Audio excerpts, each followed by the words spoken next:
Welcome to Midcurrent, one of the St. Croix Valley's newest churches. One of the questions you may be wondering is, does the world need another church? Does the St. Croix Valley, does Hudson really need another church? And honestly, the answer is no. But what we do think we really need is another kind of church. So Midcurrent was born to be just that, a different kind of church. It is a church for individuals and families who don't currently go to church or have never set foot in a church. It's for people who have given up on church or who haven't found a church that's helped them to see Jesus more clearly and follow him more closely. We knew there was a need to build an honest, authentic community where the real lives of real people were connected to the heart of a real God. And so each week as we gather together, we have an opportunity to create a meaningful church experience for anyone and everyone who walks through our door. For people who grew up in church and people who didn't. For people searching for something to be a part of and people who have been waiting and wanting to take a real step forward in their life and in their faith. We really believe there's a place for everyone at Midcurrent, including you. Especially you. In fact, we believe Midcurrent is the place to be, and we are excited that today you have decided to join us on this journey.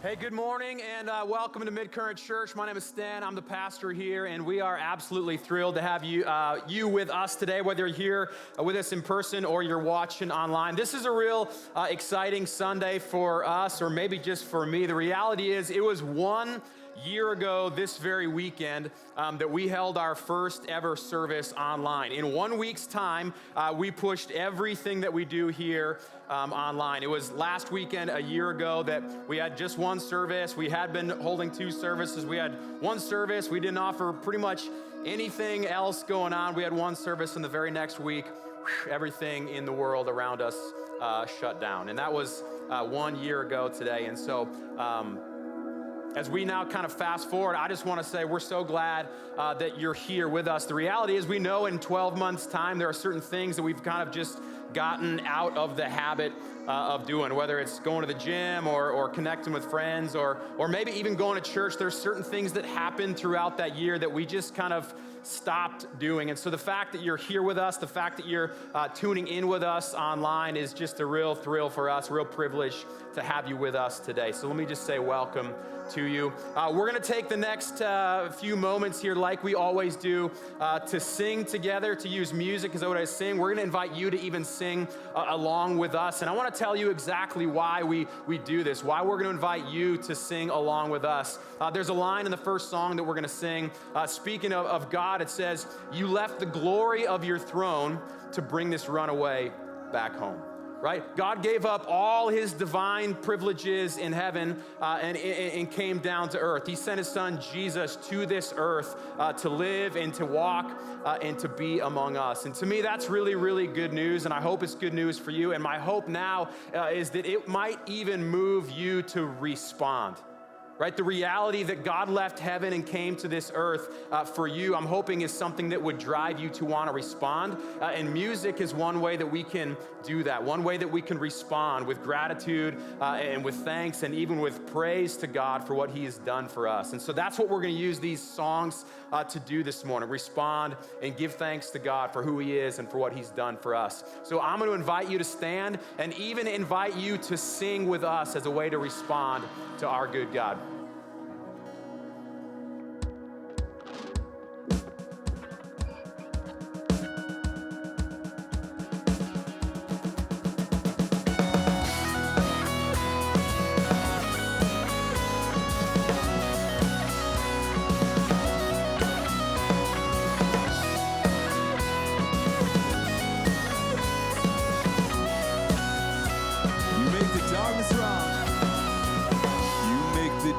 Running high, you bring the broken back to life. Only you can, only you can. You set me free from every chain. You fill my heart with songs of praise. Only you can, only you can. Jesus, you're the only reason that I'm even breathing. I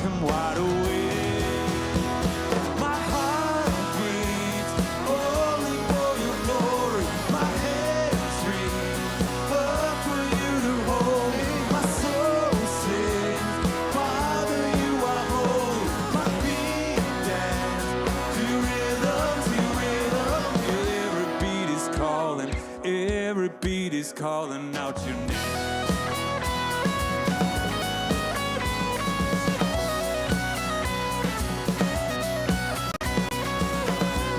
The glory of your throne to bring this throne away back home. Only you can. You give me love, you give me life, you keep me dancing through the night. Only you can, only you can. My heart beats only for your glory. My hands reach up for you to hold me. My soul sings, Father, you are holy. My feet dance to rhythm, to rhythm. Every beat is calling, every beat is calling out your name. Every beat, oh, every beat is calling, every beat is calling out your name.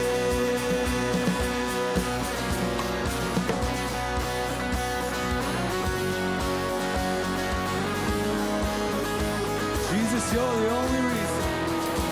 Jesus, you're the only reason that I'm even breathing.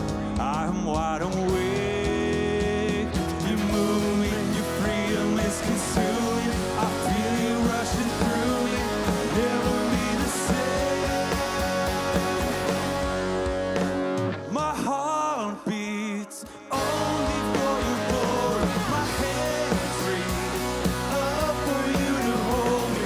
My soul sings, Father, you are holy. My feet dance to rhythm, to rhythm. Every beat is calling, every beat is calling out your name. Oh, every beat is calling, every beat is calling out your name. Every beat, oh, every beat is calling, every beat is calling out your name. Oh, every beat is calling, every beat is calling out your name.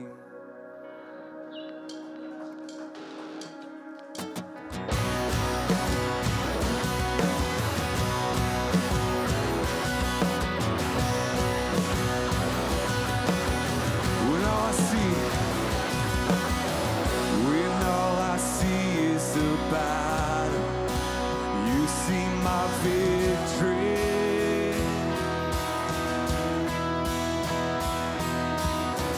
When all I see is the mountain, you see a mountain move. And as I walk through the shadows, your love surrounds me.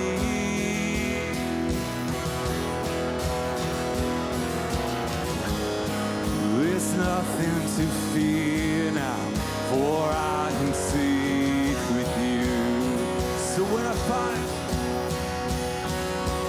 when I fight, I will fight on my knees with my hands lifted high.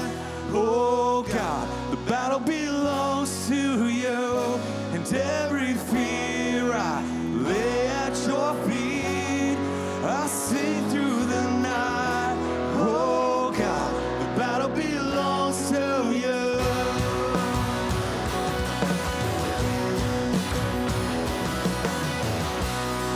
And if you are for me, who can be against me?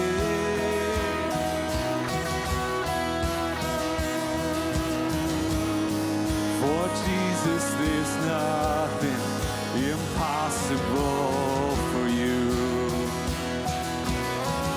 When all I see are the ashes, you see the beauty.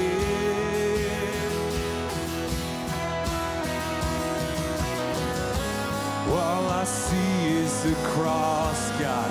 You see an empty tomb. So when I fight, I will fight on my knees with my hands lifted high. Oh God, the battle belongs to you. Every fear I lay at your feet. I sing through the night. Oh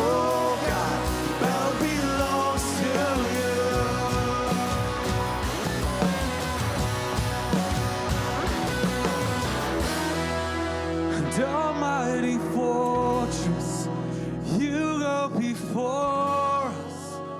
Nothing can stand against the power of our God. You shine in the shadow. You win every battle. Nothing can stand against the power of our God. And almighty fortress, you go before us. Nothing can stand against the power of our God. You shine in the shadows. You win every battle. Nothing can stand against the power of our God. And almighty fortress, you go before us. Nothing can stand against the power of our God. Shine in the shadows, you win every battle. Nothing can stand against the power of our God. So when I will fight on my knees with my hands lifted high. Oh God, the battle belongs to you, and every fear I lay at your feet. I sing through the night. Oh God, the battle belongs to you. Oh God, the battle belongs to you.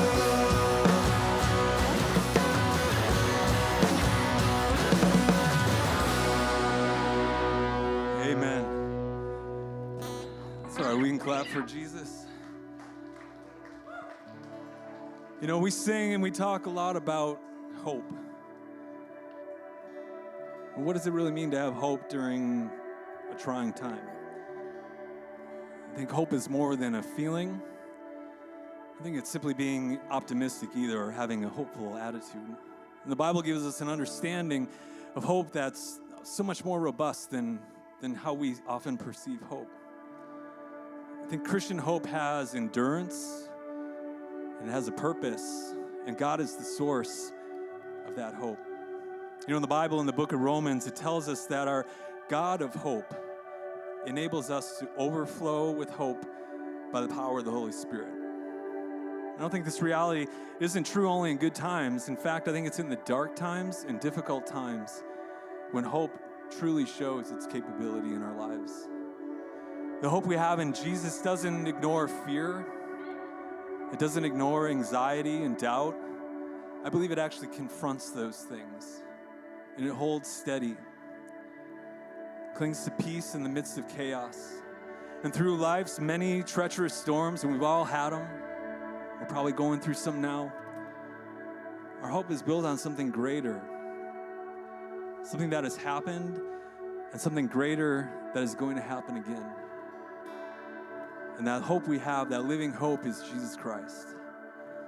As we sing this next song about the hope that we have through his name and by the power of his life here on earth, let's pray that our hearts would be receptive to that and that we would sing these back to him.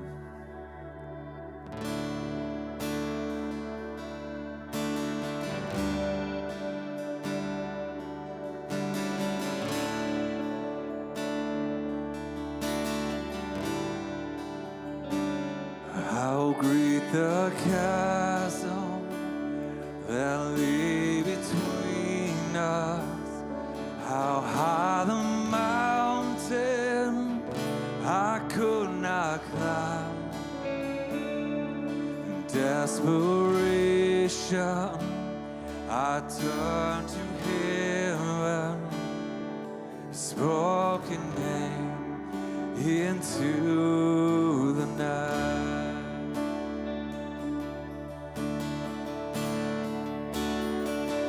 Then through the darkness, your love and kindness tore through the shadows of my soul.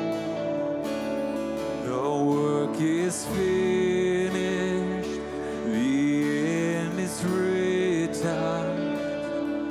Jesus Christ Christ, my living hope.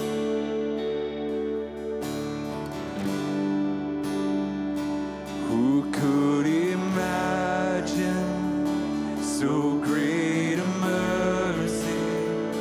What heart could fathom such boundless grace?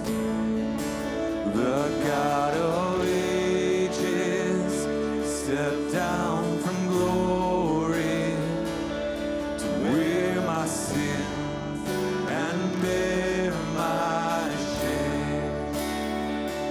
The cross is spoken, I am forgiven. The King of Kings calls me his own. Beautiful Savior, I'm yours forever. Jesus Christ, my living hope. Hallelujah. Hallelujah. Praise the one who set me free. Hallelujah. Death hasn't lost its grip on me. You have broken every chain. There's salvation in your name, Jesus Christ, my living hope. Oh, hallelujah. Praise the one who set me free. Hallelujah. Death hasn't lost its grip on me. You have broken every chain. There's salvation in your name, Jesus Christ, my living hope.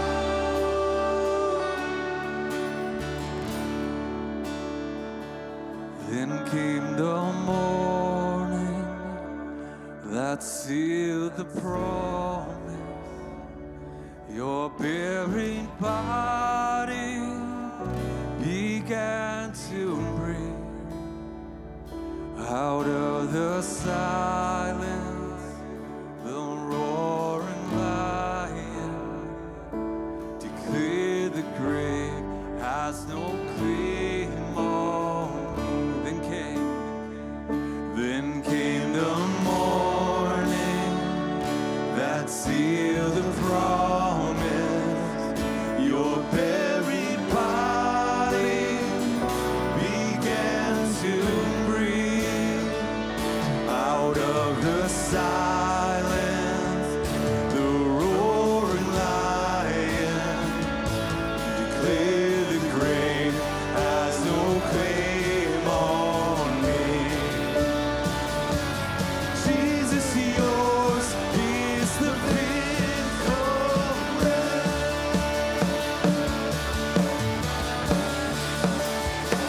Oh, hallelujah. Praise the one who set me free. Hallelujah. Death hasn't lost its grip on me. You have broken every chain. There's salvation in your name, Jesus Christ, my living hope. Oh, hallelujah. Praise the one who set me free.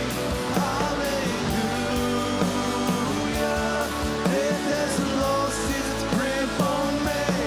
You have broken every chain. There's salvation in your name, Jesus Christ, my living hope.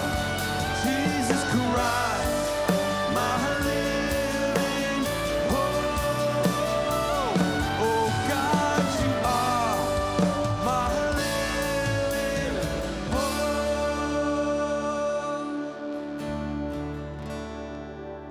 Man, let's be seated.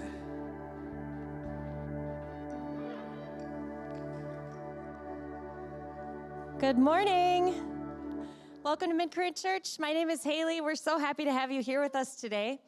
When I was thinking about what to say this morning, a verse kept popping into my head, and it was the one about how where our treasure is, that's where our heart will be. So whatever your treasure is, that's where your heart will also be. And I was thinking about how for a lot of us, it's so easy to make our treasure the next promotion at work, or succeeding in our industry, or maybe your treasure is your kids, or your hobby, or even your friendships. And none of those are bad things. Those are all good things. But if you're like me, maybe you've gotten to a point where you've obtained some of those things, and you're left wondering, now what? Or, gosh, I don't feel as satisfied as I thought I was going to feel in this moment. And I can tell you why that's happening. It's because we've been hardwired to be loved by God and to pass that love on to others. And that is the only thing that will ever fully satisfy us. That is what we were created to do. And so my challenge for you this week is to make God your treasure and see where your heart goes. I think that your heart will go to getting to know people at our church. I think your heart will go to talking to your neighbors at home. Maybe you've been through something, that struggle that you went through, you're supposed to share it with someone. Maybe you could give back financially here and be a part of the much bigger plans that we have, that God has in place here. Maybe serve on one of our teams. Whatever the case, I can just promise you that God is really working here. Lives are changing, hope is happening, relationships are being forged, kids are learning about Jesus, and above all, God is being glorified. And we want you to be a part of it. If giving back here is something that God has placed on your heart today, I have a few easy ways that you can do that I want to quickly tell you about. You can use our collection box located back near the welcome desk. You can use our website. You can text from your phone, or you can give from our app. It's super easy, and we appreciate all of your support and partnership as we continue to reach even more people for Jesus. Okay, it's time. If you have kids who are registered for the Midcurrent Kids Experience today, they can go ahead and make their way out.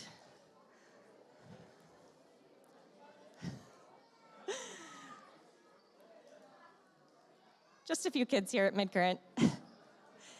While they're doing that, if you're new here today, or if this is one of your first times with us, I want to be the one to welcome you and tell you that we're so glad that you decided to come here today. And we really want to connect with you afterwards, and the best way for us to do that is going to be for you to visit the welcome desk and just take out your phone and scan the QR code that is back there at the welcome desk. It'll lead you to a digital connection card. We'd love to answer any questions you have or get you more connected and plugged in here at Midcurrent. Okay, I'm going to turn things back over to Sten so that we can get on with our current message series, which is The Art of Neighboring.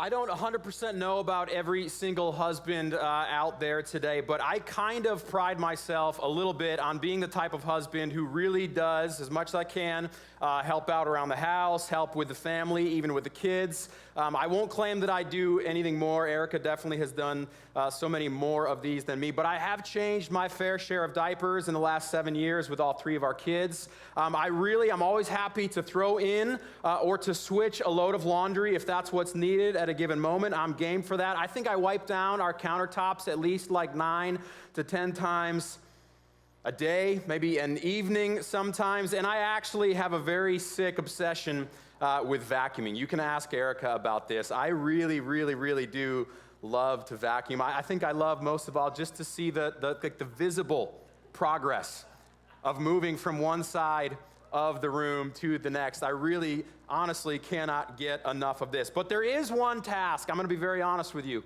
There is one task around the house that I really, really hate. I'm talking like really hate it. It's unloading the dishwasher.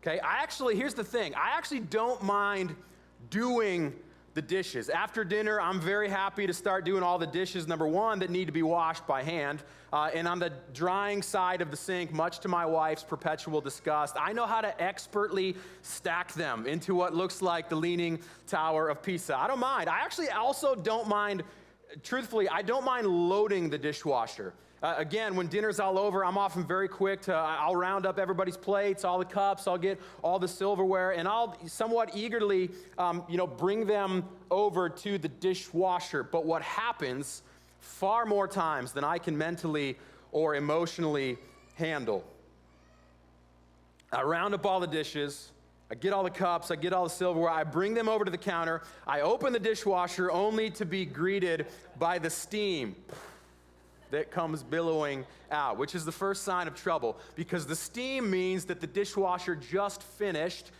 and it's full of clean dishes needing to be emptied. It might be one of the more discouraging experiences that I have in life. If I'm alone, I pretend this never happened.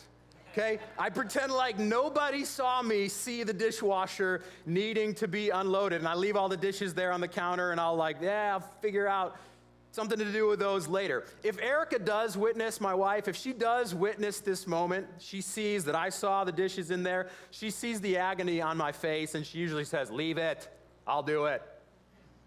And as glorious as those words sound to me, I can never bring myself to actually just leave them sitting in there. And so I drag myself to unload the dishwasher and then to load it all up again. Is it just me, or is this like a real condition that people suffer from, right? Maybe it's not a real condition, but I think I suffer in some cases from task avoidance, right? Don't we all to some degree suffer from task avoidance? I saw a tweet this week, actually, from someone who joked, I thought about doing spring cleaning, but I decided it would just be easier to move. I mean, can we not relate to that? I mean, this is task avoidance at its finest. There are some things that we don't want to bring ourselves to do. It's task avoidance. And as silly as all of this as silly as this sounds here today, I think the reality is there are just some times when we find ourselves avoiding certain tasks from time to time. And for some of us, okay, that's going to make the practice that we talk about today, that's going to make the one thing that I want to talk about most today, it's going to make it just a bit more challenging. But if we really could take a hold of that challenge, I really do believe that the world could change. And that kind of world changing and maybe that kind of community impacting and that kind of neighborhood reaching influence, it is at the heart of the message series that we are currently in right now. It's a series called The Art of Neighboring, okay? And the art of neighboring, it really just comes down to our commitment to being a blessing to our neighbors. Right? Our neighbors on the block, our neighbors on the sidelines at our kids' sporting events, our neighbor at the office, or maybe it's our neighbor in the cafeteria or in the community somewhere around us. And the reality is simply deciding, right? Maybe drawing a line in the sand in our own life, simply deciding that we are going to be a blessing to the people that God has placed around us. It is the most effective way to fulfill God's mission that he set into motion from the very start. We know, and we've said throughout this series, that we know that God blessed a man named Abraham so that Abraham could be a blessing to the world. And the truth is, the Bible tells us in the book of Galatians that the very same thing is true of us. We have been blessed so that we can then be a blessing to the world and carry out the mission that God sent into motion and that he sent Jesus to this earth to accomplish. And here at Midcurrent, we like to talk about blessing people, blessing our neighbor by using a simple acronym, the word bless. And so far, we've talked over the course of this series, we've talked about this acronym bless, and we've talked about, in week one, beginning with prayer. We've talked about listening, and then just last week, we talked about eating together and the significance of having people around the table with us. And today, we're going to talk about serving and what it means to serve. Whenever I think about someone who modeled serving really well for me, I think of a pastor that I used to work with when I lived a while ago in Colorado for a short time. His name was Carl. Carl was the executive pastor at the church where I worked. He was a great communicator, and everybody loved it when he spoke. But even more than that, people just wanted to be with Carl. They wanted to meet with Carl. They wanted to follow Carl. They wanted to do whatever Carl was doing and be wherever it is that Carl was. The guy, in many respects, he was larger than life figure. He was a king, but he didn't act like it.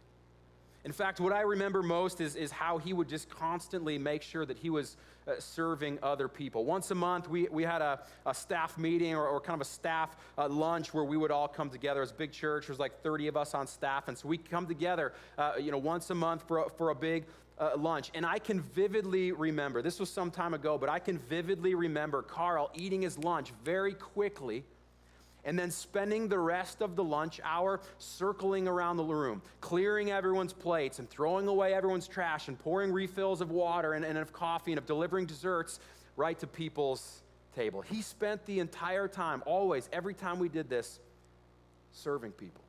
And it should have been the other way around, right? We should have been taking care of Carl, right? I should have been, at the very least. I was a 22-year-old kid. I didn't know a thing. I was the newest person on staff, and I'm like the lowest on the totem pole, right? It should have been me, like, waiting on Carl, but Carl would not have it any other way, and I still remember it to this day. I can still picture Carl so selflessly serving other people always. Now, you'd think that this would maybe then come naturally for me, having been modeled for me so early on in my life as a pastor. And in many ways, I really do try to follow in Carl's footsteps. I do. But as the guy who is tempted to leave the dishwasher full, as long as nobody sees him see that it's loaded, clearly I have some room to improve. And I suspect that maybe I'm not the only one. I suspect that maybe the same is true for some of you. And so here's the deal. If we really are going to join God in God's mission to bless the world around us and to draw people back to God, there's going to have to be a major shift in our thinking when it comes to serving others. It's going to have to be a major shift. Right? And just to get the wheels spinning a little bit for you here today, let me share with you a little bit about the kind of seismic shift that I'm talking about. By the year 1900, the field of physics had taken some incredible strides forward. In fact, the science had made so much progress that there was a growing group of physicists that believed they had nearly exhausted its limits as a field of study. In fact, one of these physicists, his name was Lord Kelvin. You'll see a photo of him here. Lord Kelvin was the keynote speaker at the annual assembly for the British Association for the Advancement of Science, right? This sounds like a riveting conference to be at. Well, Lord Kelvin took the podium surrounded by a group of people who were convinced of their own brilliance, and he made a statement that is now really quite infamous. He said at this assembly, he said, "There is nothing new to be discovered in physics now. All that remains is more and more precise measurement." He says there's nothing else for us to learn. That's a Lord Kelvin mic drop right there in that moment. But here's what makes his famous really so infamous. 5 years later, this guy bursts onto the scene. Some of you recognize who it is. It's Albert Einstein. And something about this picture tells me that Einstein was not invited to the British Tea Party for science. I don't know. Either way, here's what happened. He published a paper on special relativity that turned everything that physicists were so sure about. He turned everything on its head. Einstein's work literally changed the way we understand our world. For 200 years, the science of physics was heading in this direction. And then after Einstein's paper, everyone had to turn around and walk in the complete opposite direction. This is what we call a paradigm shift. Okay? Paradigm shift is a fundamental change in approach or a fundamental change to some underlying assumptions that we have. And this was a paradigm shift for them then. And now, as revolutionary as Einstein's research was back then, today we're going to look, in just a moment, we're going to look at another paradigm shift that is even more revolutionary, even more world-changing. It's a paradigm shift that reframes an even older misconception, a misconception about what real power and position and greatness and significance is all about. You see, for as long as man has walked this earth, there is a dominant way of thinking about significance and about status and about power and about position. And it sounds a little bit like this. The higher you rise, the more power you have, the more wealth you accumulate, the more leverage that you have to get others to serve you. I mean, so often that's how the world works around us. The higher you rise, the more power you have, the bigger your title is, the bigger your office is, the more people that work for you. It all means the more leverage you have to get other people to serve you. Well, in a moment here, we're going to drop into the days when Jesus walked the earth. And we're going to discover that Jesus takes this idea and he turns it on its head. Jesus is going to take the paradigm, one that I think our world still thinks is very true, and he is going to flip it upside down. And as he does, he's going to paint a picture of what greatness is really all about, what significance is really all about, and he's going to paint a picture, I think, of what it really looks like to bless the whole world. And it involves a giant paradigm shift. And I want to show it to you today. This moment, it's recorded in John's letter of the New Testament. Here's what it says. It was just before the Passover festival, and Jesus knew that the hour had come for him to leave this world and go to the Father. And having loved his own who were in the world, he loved them to the end. I mean, these were his guys, and he loved them, and he loved them right to the very end. And so, on this night before his crucifixion, he gathered them up for a meal. Here's what it says. The evening meal was in progress.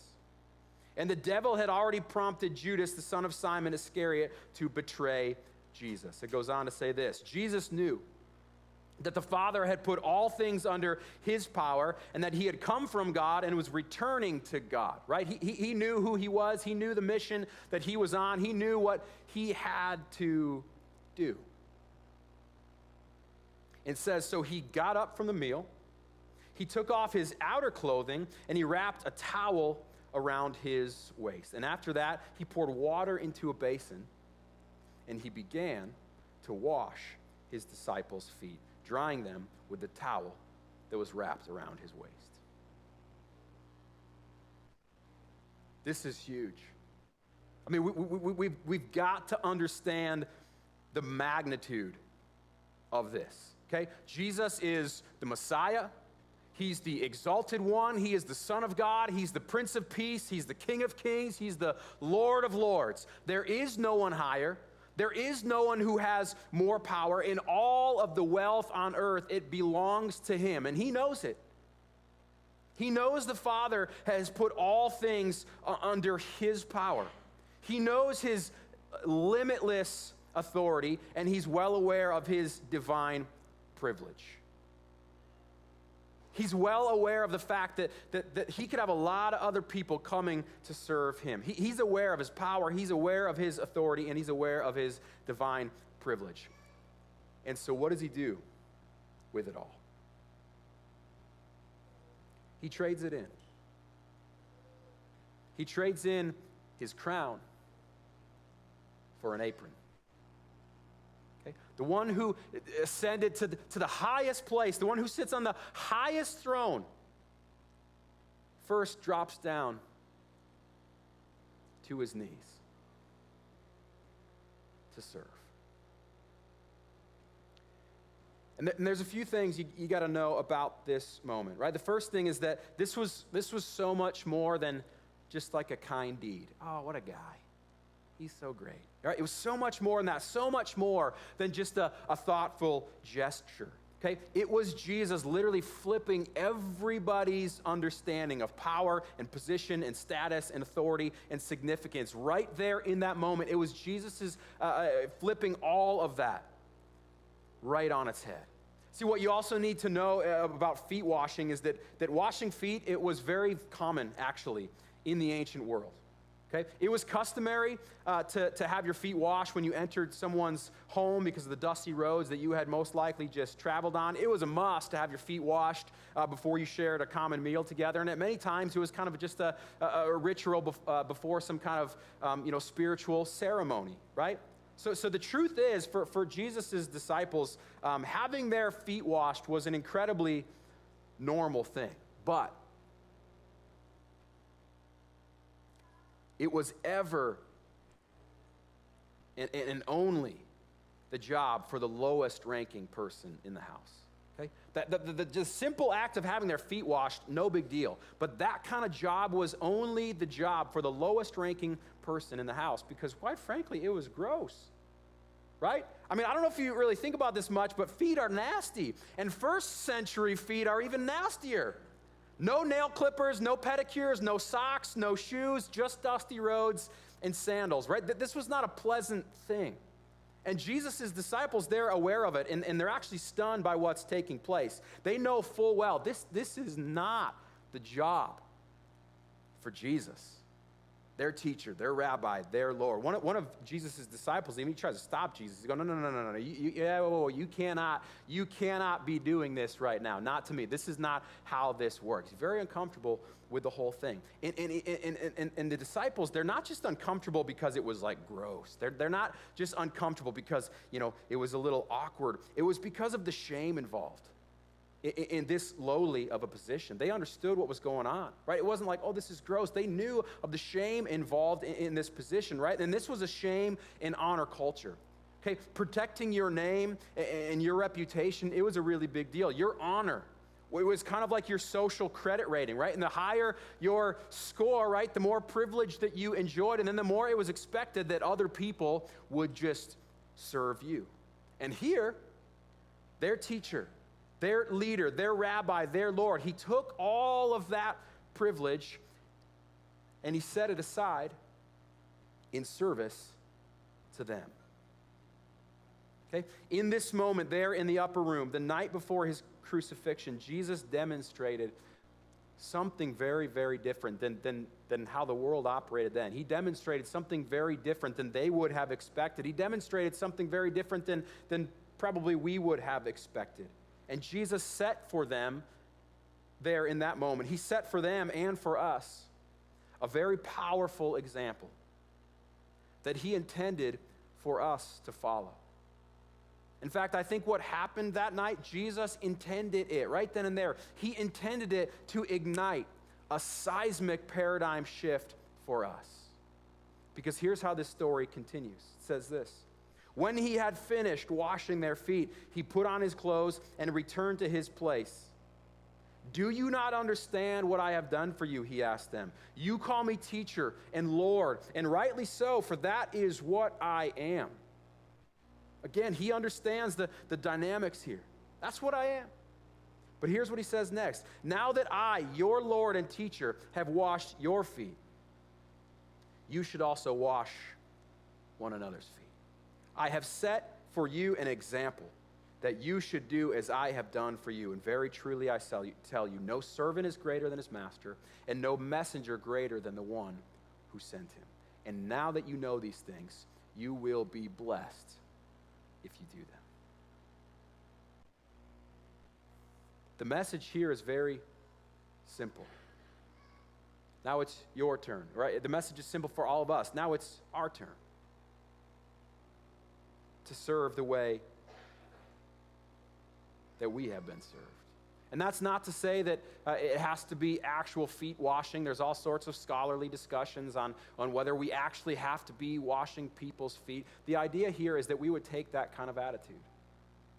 It's not about a specific thing that we have to be doing. The message is very simple. It's our turn now to have that kind of attitude, to have that kind of posture. It's our turn to serve others the way that we have been served. It's our turn to set aside whatever crown we might think is out there for us. It's our turn to trade that kind of crown for an apron. Because in a world that believes the higher you rise, the more power you have, the more wealth you accumulate, the more leverage you have to get others to serve you, Jesus models something for us very, very differently. In fact, in the book of Matthew, Jesus says, instead, whoever wants to become great among you must be your servant. And whoever wants to be first must be your slave, just as the Son of Man did not come to be served, but to serve, and to give his life as a ransom for many. Right? Ultimately, that's what Jesus would do. He would give up his crown, not just for an apron, but ultimately for a cross.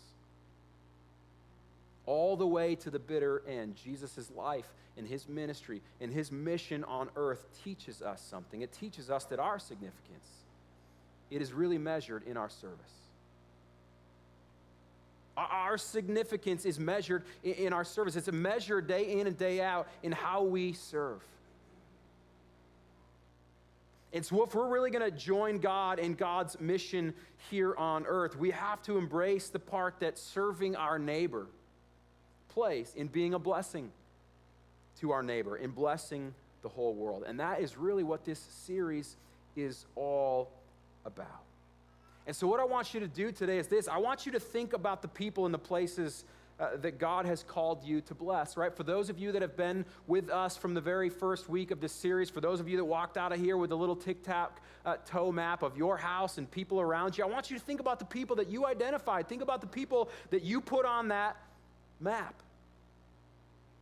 And here's what I think you'll start to discover to be true. When you begin with prayer, as we talked about in week 1, when you begin with prayer asking that God would just lead you to the people that he has called you to bless, and then when you start listening intentionally to those people, when you start listening intentionally to people's hearts and to their dreams and to their needs and to their hopes and their fears, and then if you've taken time to get to know people by actually sitting around the table with them and then sharing a meal with them, right? Once you've started to live out some of those simple practices, I think you'll start to see ways to serve those very people or to serve others in your life in simple, practical ways. You'll start to see the ways that you can serve people in your life, in their life, ways that God can use you to help meet practical or emotional or relational or even spiritual needs of those people that he's calling you to bless. And here's the thing I want you to understand today, right? Serving people around you, serving your neighbor, it doesn't mean that you have to set aside a time on your calendar every day to serve. Like on Tuesdays at 3:30, I'm going to just go out and find someone to serve in my life. I mean, if that works for you, great, let it rip. I mean, do that. Okay? But living out this specific bless practice, it's so much more of a as-you-go kind of thing. It's about developing and having a posture of readiness.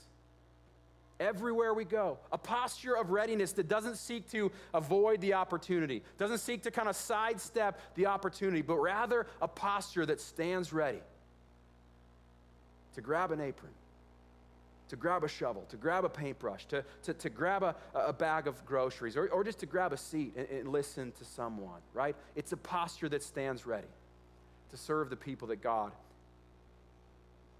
has placed around us. It's seeing a need and stepping forward to meet it. And Midcurrent, here's what I want you to understand. I want you to understand that these kind of opportunities to serve others in your life, they are always so much closer than you think. Let me tell you a little bit about what I mean. Take a look at this. Hi, my name is Haley. One day when Sten was telling me about the Blessed Message series and specifically the serve aspect of it, I got really excited because I knew there was someone in my life who I wanted to introduce him to. My friend Annie is a mom of 3 who loves Jesus and her family, and she's always had a really special place in her heart for other moms too. And this year, she decided to take some action.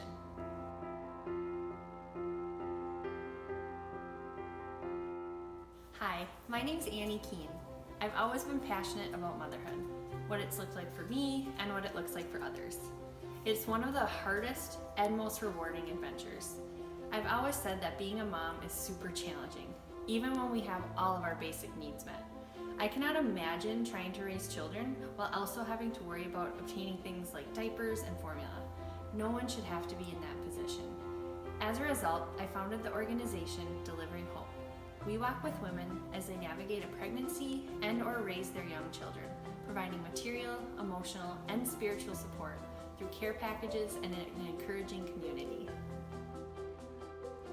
Once Annie had officially started her organization, I offered to help with the Hudson branch of things, and I began to share some of her social media posts with our community. Soon after, we got a response from a mom who was looking for a ride to school for her kids. She was on bed rest after having had surgery. When we saw that she resided in Hudson, I quickly volunteered to help out. But being a busy mom myself, I was really hoping that her schedule and mine would line up. I wondered what school her kids went to and how old they were and whether or not I would be able to get both her kids and mine to wherever they needed to go for the next few days. Later on, when Annie asked if I'd gotten a hold of this mom, she was really surprised to find out that I had actually already gotten her cell phone number and had texted her about all of this. When Annie asked how I'd gotten the number so fast, I said it was actually super simple. All I had to do was look her up in my own preschool directory. It turned out that this mom had 2 kids in the same class as my oldest son. I could not believe it. She was literally someone that I'd probably brushed shoulders with for months, but hadn't officially met. The opportunity to bless a neighbor had been right under my nose. This experience has really opened my eyes to the fact that I don't have to go looking for people to bless. I can start with the people that God has already placed right in my path.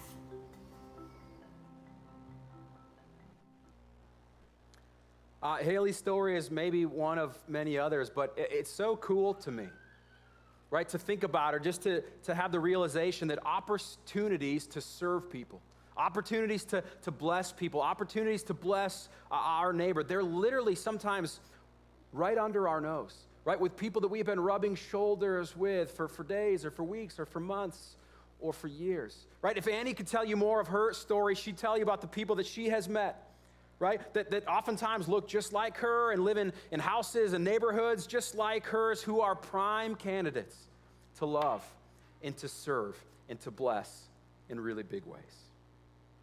And so my prayer is this for us as we kind of move off of this week's practice. My prayer is that each of us every day would stand ready, okay? That we would have eyes to see the people and to see the places around us that we could serve. Because the reality is, right, our greatness and our significance as individuals or even as families or even as couples or even as a church, right, it is inextricably tied to how it is that we serve both God and those people that God has placed around us.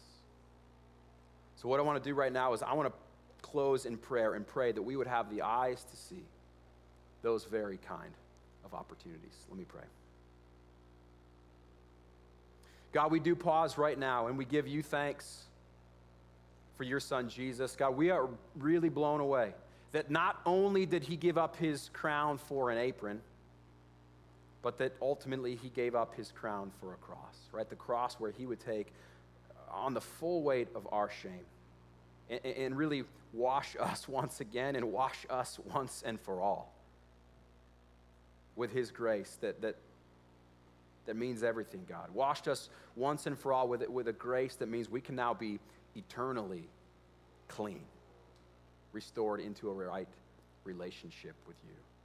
God, first of all, for anyone here who has not embraced or accepted that gift of grace that is offered to us through your son Jesus' death on the cross, I pray that today their hearts might be open to that gift, God, open to embracing you and to saying yes to you and to your son, Jesus. And God, for each of us here, would you give us the eyes to see, and would you give us the awareness and the readiness, most of all, God, to serve the people and to serve the places around us that you have called us to be a blessing to. God, we thank you for your blessing in our lives, and we pray that we really would be a blessing to those around us. And we pray this in your name. Amen. Hey, well, before you go, let me just share with you one more thing about some of these organizations that you just saw here. I want to share an exciting opportunity with you. In addition to just blessing the people around us, we as a church and as individuals and families, we also want to see to it that we are being a blessing to places around us, maybe sometimes organizations around us that are a huge blessing to people around us as well. And so for the next week, 1 week only, we are going to be holding a collection drive to collect diapers and wipes and formula and a bunch of other supplies that moms and families in our area need. And we are going to pass all of this stuff on to two organizations. The first is Annie's organization, Delivering Hope, which you just heard about today. The second is, in some ways, somewhat of a sister organization known as Options for Women in River Falls. Our own Sarah Smith has been involved with them for some time now. And the work that both of these organizations are doing is really incredible. It's very similar organizations with a similar heartbeat, with similar needs, supporting and serving similar women and families all around us. And so this is our chance. This is just one way, right? That we as a church have the chance to support and to serve them as we seek to be a blessing to the world. So on your way out today, we've got a little flyer for you. It'll look very similar to this. Grab one of those flyers, buy as many of these items as you can, and bring them back here to Midcurrent next week, or contact us to coordinate a porch drop-off. We're very happy to do that. And we are going to see to it that Delivering Hope and that Options for Women get the opportunity to pass these directly on to those that need them most, to be a blessing to as many people in this region as possible. So Midcurrent, I'm asking you, let's knock this out of the park and see to it this week that we are a big old blessing to our neighbors right here in the St. Croix Valley. Last thing, don't forget, Easter is just 2 weeks away. We're hoping you are thinking now about who it is that you might want to join you, either in person or online. And then next Sunday, we will be right back here. We're finishing out our series, The Art of Neighboring, by completing the BLESS acronym, talking about how it is that we can share our story. I hope you be a part of it all. Have a great Sunday, and we will see you next week. God bless you.